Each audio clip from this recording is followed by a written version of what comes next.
조합제 TV 시청자 여러분 안녕하십니까? 2019년 7월 1일 오후 4시를 넘었었습니다. 제가 있는 뮌헨은 오전 9시 20분입니다.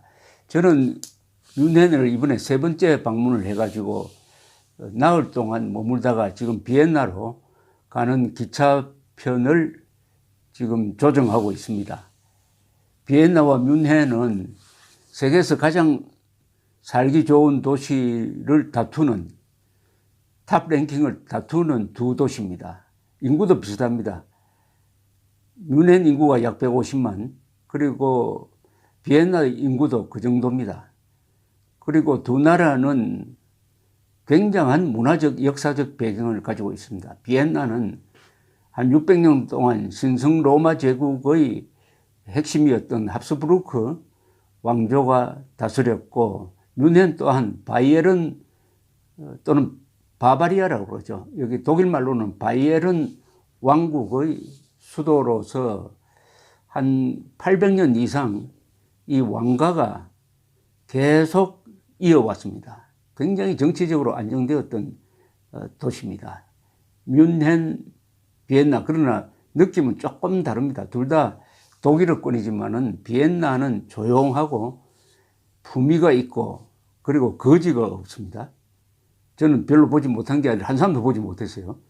노숙자도 별로 보이지 않았습니다. 그런데 뮌헨에 도착을 하니까 거리가 조금 더럽습니다. 더럽고 특히 이 노숙자와 거지가 많습니다. 그리고 중동에서 온 듯한, 중동에서 온 이 이슬람 계통의 난민들로 보이는 사람들이 많이 있습니다. 딱 느낌이 유럽의 뉴욕 같은 느낌입니다. 뉴욕. 독일 사람들은 독일의 파리라고 이야기합니다. 독일의 파리. 제가 보기에는 독일의 뉴욕이 아니겠느냐 하는 생각이 듭니다. 뉴욕에서 느끼는 그 살아있는, 도시의 살아있는 생동하는 느낌. 또 사람들의 발걸음이 빠르지 않습니까? 여기 뮌헨에 오니까 사람들 발걸음이 비엔나보다는 훨씬 빠른 것 같았습니다. 그만큼 생업에 열심히 종사한다는 것이죠. 뮌헨은 독일의 심장이라고도 볼 수가 있습니다. 독일 사람들은 어떤 사람들이냐 하면은 주로 뮌헨 주변에 이 바이에른이 독일 사람들의 표상인 것처럼 되어 있습니다. 그러나 또 다른 독일 사람들이 있죠. 그것은 프러시아 사람들이죠. 아주 군사적 전통이 강하고 병정, 우리가 독일 병정 같다고 할 때는 여기 바이에른 사람이라기보다는 오히려 저쪽 그 베를린 중심의 프러시아 또는 프로이센, 프러시아로 부르겠습니다. 프러시아 사람들과 비슷하죠. 프러시아라는 나라 자체가 티우통 기사단에서 그 지배층이 쭉 출발해서 일종의 병영국가를 만들었고, 결국 독일 통일 과정에서 프러시아가 비스마르크와 몰트케 그리고 빌헬름 1세의 지도하에서 19세기에 이 바이에른을 흡수하고 오스트리아를 누르고 해서 독일을 통일을 해서 이른바 제3제국을 만들었습니다. 여기서 제3제국이라 할 때는 제1제국은 신성 로마 제국, 제2제국, 제가 말을 좀 실수했네요. 비스마르크가 통일한 게 제2제국입니다. 비스마르크에 의한 통일을 제2제국, 제3제국은 히틀러가 붙인 말입니다. 히틀러가 오스트리아까지 합병을 해가지고 1938년에, 그리고 1938년에 체코슬로바키아에 있던 수데텐란트, 독일 사람들이 많이 거주하는 지역을 흡수한다고 하더니 체코슬로바키아 전체를 다 먹어버렸습니다. 그래서 1938년에 완성했다고 볼 수 있는 독일권의 통일 제국을 제3제국이라고 합니다. 제1제국, 제2제국, 제3제국인데, 이 바이에른 주는 프러시아와 같이 그렇게 규율이 있는 그런 것보다는 뭔가 이게 풍성한 느낌을 줍니다. 우선 지리적으로 남쪽에 알프스 산맥, 바이에른 알프스 산맥이 있어가지고 뮌헨을 고층 빌딩에서 올라가 보면 보이고, 자동차로 한두 시간 가면은 바로 알프스 숲속으로 들어갈 수가 있습니다. 그리고 비옥한 농토가 있습니다. 대평원이 있습니다. 이러니까 사람이 살기 좋은 곳이죠. 그래서 지금 바이에른 주의 세력이 어느 정도냐 하면은 인구가 약 1,300만 명, 면적은 약 8만 평방킬로미터니까 남한보다 조금 작습니다. 이걸 국가로 치면 오스트리아보다 큽니다. 오스트리아보다 큰 나라입니다. 바이에른 주는 아주 개성이 강하죠. 그리고 문화, 예술, 경제력이 강합니다. 뮌헨은 왜 이렇게 살기 좋은 도시로 꼽히느냐. 난민이 그렇게 많고 하지만 여기에 일자리가 많아요. 뮌헨에 근거를 둔 자동차 회사, 뭐 BMW, 아우디, 지멘스라는 회사, 알리안츠라는 보험회사 등등 경제력이 강합니다. 역시 대기업이 있어야 뮌헨과 같은 생동하는 도시를 만들어냅니다. 그리고 지금 2011년부터 아랍이 봄이라고 그래가지고 아프리카 그리고 중동에서 있었던 정치적 대격변 혼란, 특히 시리아 내전으로 난민들이 수백만 명이 지금은 조금 줄어들었습니다만은 2015년, 2016년을 피크로 해가지고 유럽으로 몰려왔습니다. 그 몰려오는 루트가 지중해를 건너는 거, 리비아에서 지중해를 건너는 거, 그 다음에 육로를 통할 때는 저 그리스를 통해 가지고 이 발칸 반도를 통해서 오스트리아 그리고 독일로 올라오는 이 루트가 있었는데 이때 가장 적극적으로 난민을 받아들인 나라가 독일입니다. 특히 메르켈 수상 또한 일종의 난민이죠. 동독 출신이니까.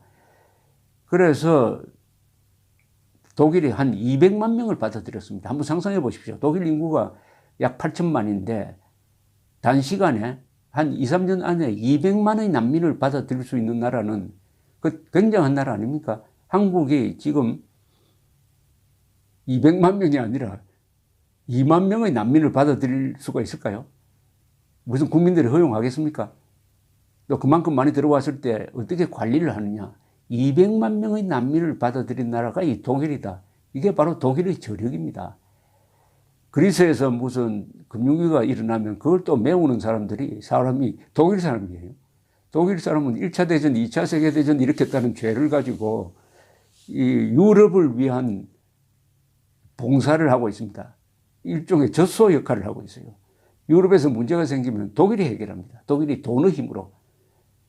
그 한때 독일은 1차 대전, 2차 세계대전 사실은 독일 대 세계 전체의 전쟁이었습니다. 그런데 세계 전체가 힘을 합쳐도 그 독일을 굴복시키는데 3년, 4년, 5년 걸렸습니다. 그런데 그 독일의 어마어마한 저력이 이제는 어느 쪽으로 발휘되느냐. 문화와 철학과 음악, 이게 독일의 전통이면 여기다가 경제, 과학, 기술, 이게 결합이 돼가지고 독일이 좋은 나라가 되니까 유럽 여러 나라가 독일 신세를 지금 지고 있어가지고 지금 세계에서 인기 있는 나라 랭킹을 내면은 거의 매년 독일이 가장 인기 있는 나라입니다. 얼마나 달라졌습니까? 2등, 3등에는 일본이 오릅니다.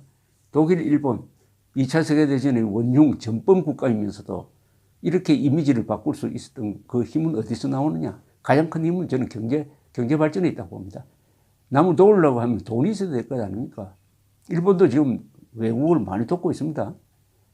독일은 더 말할 것도 없고 200만 명의 난민을 받아들여도 끄떡없이 움직일 수 있는 나라. 이 뮌헨이 또 난민들이 가장 많이 찾아오는 인기 1등입니다. 인기 1등. 그러니까 이 노숙자, 난민으로 보이는 사람들이 많은데 그래도 안전한 나라입니다. 뮌헨이 세계에서 가장 살기 좋은 나라로 꼽히는 이유가 안전합니다. 일자리가 많아요. 실업률이 유럽에서 평균 실업률이 뭐 10% 이런데 여기는 3%밖에 안 됩니다. 일자리가 많다는 거죠. 무엇보다도 뮌헨의 매력은 사람들입니다. 사람들. 뮌헨에 오면은 어마어마한 궁전도 있고 극장도 있고 교회도 있고 거기 소장되어 있는 미술품도 세계적입니다. 그리고 유명한 맥주 소세지.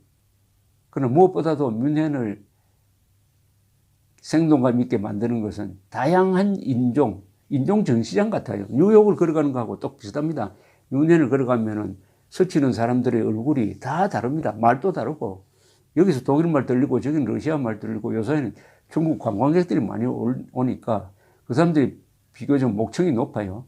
중국말 들리고 한국 사람들도 조용조용 다니고 일본 사람들은 더 조용하고 유럽에 나와서 만나는 한국 관광객은 남녀 모두 옷을 제일 잘 입는 사람들 같아요. 그리고 아주 세련돼 보입니다. 특히 여성분들. 결국 국격은 국민들의 표정과 운동을 통해서 나타나는 것 아니겠습니까? 그런 점에서 한국은 세계 어느 나라에 가서도 환영받는 관광객이 되고 있습니다. 환영받는 관광객이. 또 어딜 가나 한국어로 써있는 메뉴가 있고 설명서가 있어요. 그것은 지금 세계에서 제일 여행 많이 하는 나라 랭킹을 내면은 1등 중국, 2등 미국, 3등 독일 뭐 이렇게 쭉 내려오는데 한국은 7등입니다. 그러니까 당연하게 그런 대접을 받고 있다고 보면 됩니다. 뮌헨은 왜 내가 독일인의 심장이라고 보냐 하면 독일 사람들의 정서를, 열정을 아주 집단적으로 표현하는 게 이 뮌헨, 바이에른 사람들의 열정인데 그게 잘못된 방향으로 간 게 이게 나치죠. 히틀러가 원래 오스트리아 출신입니다. 그런데 이 사람이 뮌헨에 와가지고 살다가 뮌헨에서 1차 세계대전 나니까 입대를 했습니다. 거기서 용감하게 한 4, 5년 동안 진지전을 하다가 그 다음에 제대를 했는데 제대를 하기 직전에 독가스를 맞아가지고 실명이 됐습니다. 실명이 된 상태에서 후방에 와서 치료를 받으러 와 보니까 이 유대인들과 공산주의자들이 우리가 열심히 싸우는데 뒤에서 장난치고 혁명 일으킨다고 시위를 하고 돈놀이 한다? 내가 실명에서 벗어나기만 하면 정치인이 되어가지고 유대인과 공산주의자들을 혼내겠다. 이렇게 결심을 합니다. 이 사람이 바로 뮌헨으로 돌아와서 뮌헨에서 나치당을 만들죠. 국가사회주의 노동당입니다. 국가사회주의 노동당을 만듭니다. 나치당을 만들어서 뮌헨에서 쿠데타를 시도했다가 붙들려가지고 감옥에 가서 쓴 책이 마인캄프란 책, 나의 투쟁이란 책이고 그 책이 히틀러를 더 유명하게 만들고 또 들어오는 인쇄 수입이 많아가지고 재정적으로도 아주 튼튼해진 그런 책이 되었습니다. 어떻게 나치당이 뮌헨에서 이렇게 세를 펼쳐가지고 정권을 잡고 2차 세계대전으로 갈 수 있도록 되었느냐 하는 것은 많은 연구거리가 되고 있습니다. 지금 히틀러가 존경했던 사람이 리차드 바그너 아닙니까? 바그너의 음악과 히틀러의 권력 의지 사이에 있는 관계라든지 또는 바이에른 주에 사는 독일 사람들의 심성과 나치당의 이 발전이 무슨 관계냐. 이건 참 뮌헨 사람들한테는 아픈 이야기죠. 뮌헨에 와보니까 이 히틀러 워킹 투어가 있어요. 히틀러의 나치의 흔적을 따라가면서 물론 잘했다는 게 아니라 이렇게 나쁜 짓을 했다는 것을 가르쳐 주는 그 투어가 아주 인기가 있고 이 근방에 다하우라는 아주 수용소가 있고 거대한 정치범 수용소가 있었습니다. 거의 3분의 1이 유대인이었다고 합니다. 거기 또 가서 보고 해서 뮌헨은 지금 히틀러의 흔적을 지우는 게 아니라 히틀러의 흔적을 남겨놓고 히틀러가 이렇게 나쁜 짓을 했다라고 교육하는 장소로 지금 서먹고 있습니다. 이 뮌헨이란 말이 어디서 나왔냐면 이게 몽크라는 뜻이랍니다. 몽크는 수도성이죠. 수도성. 한 1500년 전에 이 도시가 만들어지는 계기가 베네딕트 수도사들이 여기 와서 이 마을을 짓기 시작을 했다는 겁니다. 그래서 몽크, 수도성이다. 그 정도로 이 뮌헨에는 교회, 천주교회죠. 이 근방은 바이에른 주는 거의 다 천주교가 많습니다. 이 바이에른 주를 지금 계속 다스리고 있는 이 독일은 연방국가입니다. 이 바이에른도 일종의 독립국가처럼 자치권이 강합니다. 여기는 기독교 사회당이라고 합니다. 기독교 민주당이 지금 집권 여당인데 이 지역만은 기독교 사회당이 계속 집권을 하고 있습니다. 거기 슈트라우스라는 유명한 정치인이 있었는데 이 뮌헨 공항이 슈트라우스 공항이 되어 있습니다. 아주 보수적인 기독교 사회당이라는 이름은 약간 오해를 불러일으킬 수 있지만 굉장히 가장 보수적인 정당입니다. 보수적이라는 것은 반공산주의다라는 뜻이죠. 기독교 민주당이나 기독교 사회당에 왜 기독교가 붙었느냐? 기독교 정신으로 이 공산주의 또는 나치의 재현을 막겠다는 그런 의지가 전후에 해방 종전 이후에 있었던 것입니다. 이 가톨릭이 굉장히 센 곳이 바로 여기입니다. 그래서 여기 뮌헨에는 프라우엔 교회라고 그래가지고 첨탑이 2개 딱 서 있는 거기 아주 표시 랜드마크가 되어 있습니다. 뮌헨은 고층 건물이 별로 없어요. 교회가 가장 높습니다.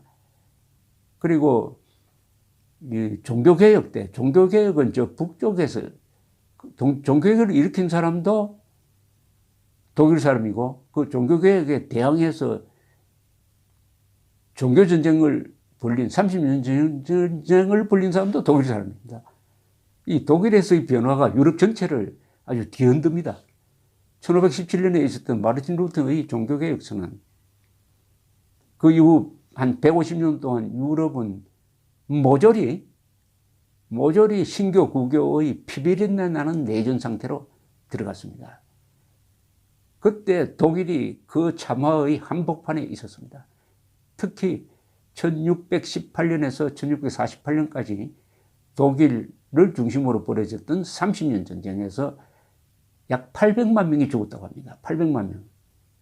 한번 상상해 보십시오. 그때 아마 여기 유럽 인구가 한 5, 6천만 되었지 않을까 하는 게 저희 추측입니다만 그 중에서 800만 명이 죽었으면 10%가 죽었는데 그 죽는 방법도 그렇게 비참할 수가 없었습니다. 같은 예수의 뿌리에서 나온 두 신교 구교가 종교적 신념으로 싸우니까 한 마을을 점령하면 아주 잔인한 고문 방법으로 죽이고 도살이죠, 도살. 그게 바로 30년 전 세계 전쟁 역사상 가장 참혹한 전쟁으로 알려져 있는데 이때 이 뮌헨은 오스트리아 합스부르크와 손을 잡고 신성 로마 제국의 일원으로서 이 가톨릭의 센터였습니다. 가톨릭의 중심이었어요. 여기에 유명한 장군이 틸리 장군이라는 사람이 여기 나타났는데 여기 국립 극장 앞에 그 틸리 장군 동상이 있고 하여튼 틸리 장군과 기념되는 기념물이 많은데 또 하나 흥미로운 것은 시청 신시청이라고 합니다. 신시청. 시청이 2개 있었는데 19세기에 지은 여기서는 라트하우스라고 그러는데 신시청 건물이 아주 굉장한 건물입니다. 그걸 보면 성당 같은 건물인데 그 건물 앞에 성모 마리아상을 제일 꼭대기에 올린 근사한 오베리스크 같은 탑이 있습니다. 이 탑이 뭐냐면 1638년에 뮌헨을 점령하고 있던 스웨덴 군대가 물러난 것을 기념해서 세운 1638년에 세운 1638년이면 병기가 오랜 직후네요. 세운 탑입니다. 난데없이 왜 스웨덴 군대가 저 북쪽에 있는 스웨덴 군대가 바이에른 뮌헨까지 점령하게 되었느냐. 이게 바로 30년 전쟁의 역사를 보여주는 건데 30년 전쟁에서 초반에는 신교도가 연전연패합니다. 이 뮌헨에서 조직된 가톨릭 동맹군과 스페인 군대와 이 합스부르크 군대가 합쳐가지고 신교도들을 무찌르는데 덴마크는 일찌감치 루터교로 돌아가지고 신교도 편에 있었어요. 덴마크가 참전했다가 박살이 났는데 1630년 무렵에 난데없이 스웨덴에서 구스타프 아돌푸스 왕이 이끄는 스웨덴 군대가 신교도의 수호자다 해가지고 독일로 쳐들어옵니다. 이 군대가 아주 굉장한 군대입니다.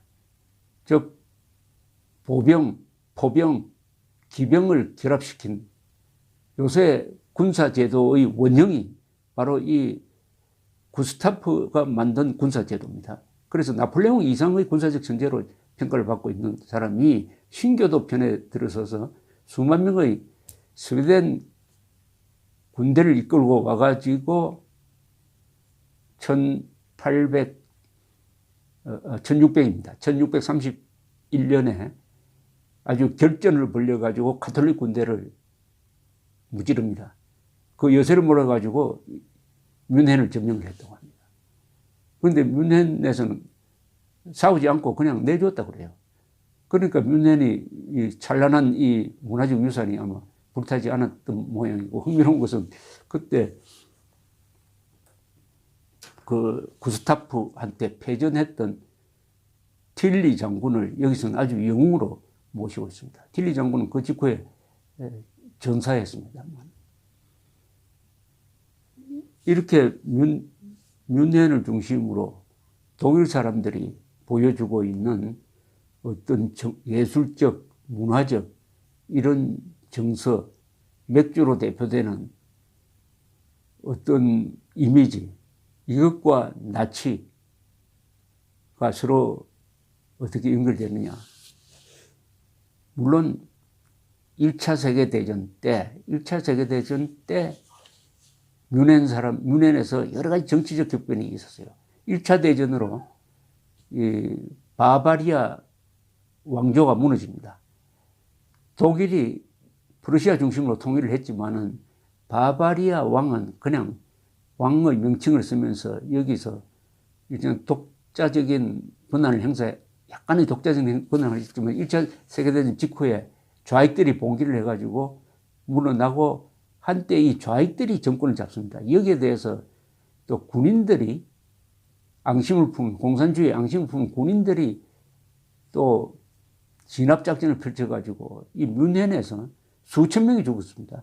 1919년에서 1920년 사이에 이런 정치적 격변이 일어나는 그 와중에서 바로 반공산주의, 반유대주의를 내세운 나치를 확산시킬 수 있었던 것은 1차 세계대전 이후의 직후의 독일 사람들의 불만, 억울한 독일 사람들이 이런 생각입니다. 1차 세계대전은 전장이 주로 독일로 말하면 서부전선이고 프랑스로 말하면 동쪽이죠. 동쪽 평원지대에서 고지전으로 이루어졌기 때문에 거기서 엄청난 죽음이 있었는데 하루에도 2만 명, 3만 명이 죽는 기관총과 독가스를 주 무기로 하는 이런 전쟁이었는데 독일 영토에서 전쟁이 벌어진 게 아닙니다.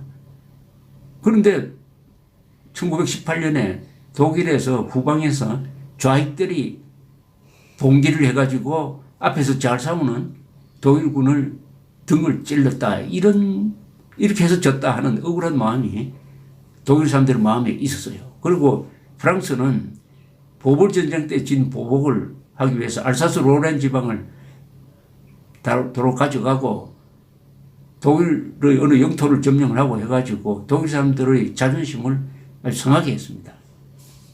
그런 불평, 불만을 다 끌어모아가지고 이것을 정오의 과학으로 또 여기에다가 아리안 민족주의까지 덧붙여가지고 정권을 잡은 게 바로 히틀러였습니다. 나치의 히틀러. 히틀러라는 악마죠. 악마인데 악마라는 것은 처음부터 악마로 태어나는 게 아닙니다.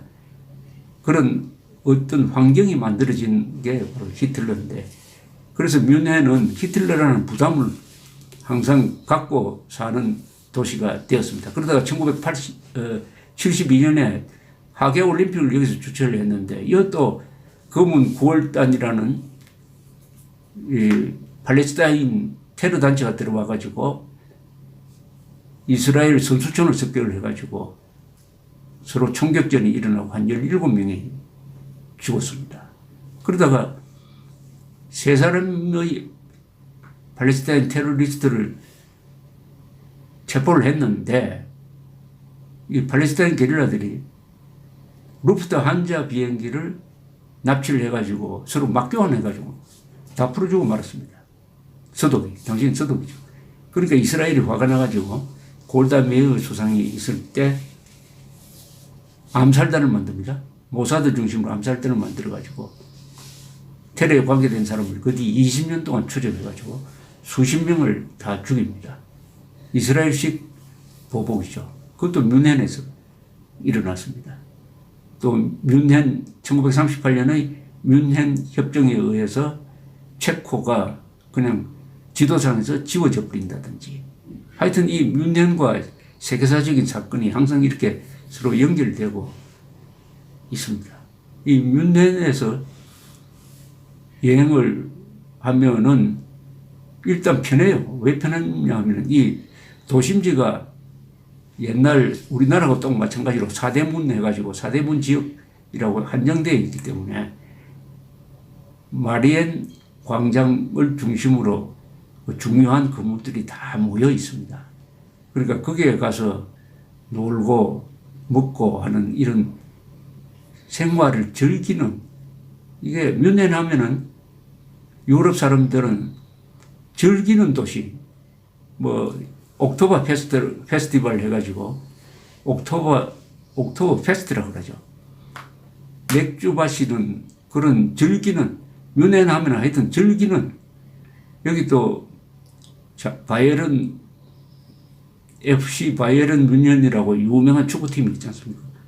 즐기는 문화입니다. 요사이는 즐기는 문화인데 즐기도 혼자서 즐기는 것이 아니라 못 사는 사람들을 다 받아들여가지고 난민을 이렇게 받아들여가 질서를 유지하면서 일자리까지 제공하면서